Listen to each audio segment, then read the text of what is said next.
शिवसेनेचे आमदार विजय बापू शिवतारे आपल्या सोबत आहे. आपण त्यांच्याशी बातचीत करणार आहोत. विजय बापू, तुम्ही एक महत्त्वाचं स्टेटमेंट या ठिकाणी दिलंय. काल मंत्रिमंडळ विस्तार झाला, तुमची कमी त्या ठिकाणी जाणवली. तुमची भूमिका काय आता?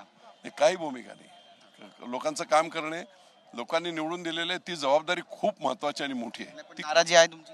ती नाराजी ठीक आहे ना, नाराजीचा काय प्रश्न येतो? वैयक्तिक नाराजी नाही, पण ओव्हरऑल ज्या पद्धतीने चाललंय ती नाराजीची गोष्ट आहे नक्की. महाराष्ट्राचं बिहार होतं असं म्हणावं. आता जर तुम्ही प्रांतीय समीकरणाऐवजी जातीय समीकरणांवर जर आला ना, तर आपण चाललोय बिहारकडे. वस्तुस्थिती आहे, मान्यच केली पाहिजे. आणि हे खूप मोठं डेंजर आहे, खूप धोकादायक आहे. बिहार जो आज अप्रगत आहे त्याचं कारण हे आहे की तिथे राजकारण विकासाचं चालत नाही, तिथे फक्त राजकारण जातीवादाचं चालते. म्हणून तसं आहे. आम्ही त्याच दिशेने इतका पुढे असलेला पुरोगामी महाराष्ट्र आपण त्याच दिशेने नेतो असं माझं प्रांजळ मत आहे. पण एकनाथ शिंदेंनी अडीच वर्षाचा फॉर्म्युला दिला, ऑडिट होणार आहे असं म्हणतात. 2.5 वर्षाचा फॉर्म्युला वगैरे असा आहे ना, मग 5 वर्ष सत्तेत होते त्यांना नंतरचे 2.5 वर्ष दिले पाहिजे होते ना.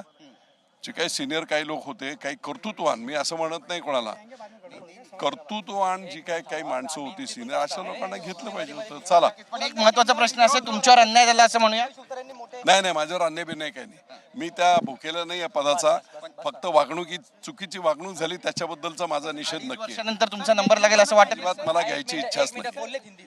2.5 वर्षानंतर दिलं तरी मी मंत्रिपद घेणार नाही. इतकी नाराजी का? नाही घेणार, काय गरज नाही ना. मंत्री होऊन काय तुम्ही कामं करू शकता ना. बापूशी बातचीत केल्याबद्दल. तर आपली भूमिका मांडली आहे या ठिकाणी विजय बापू शिवतारे यांनी, आणि एक प्रकारची नाराजी व्यक्त केली. 2.5 वर्षानंतर जर मंत्रिपद दिलं तर मी घेणार नाही, मी आमदार म्हणूनच काम करत राहील असं म्हणतात. मंत्रिमंडळ विस्तारानंतर आपण पाहतोय की बरेच आमदार नाराज आहेत, तर काही आमदारांमध्ये आनंदाचं वातावरण आहे आणि काही जण आपली नाराजी उघडपणे बोलूनही दाखवतात आहे. कॅमेरा पर्सन योगेश गुरवचा, गिरीश गायकवाड, TV9 मराठी, नागपूर.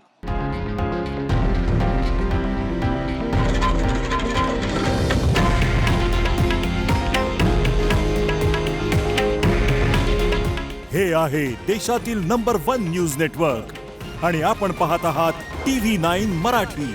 काळजी तुमची, हित महाराष्ट्राचं.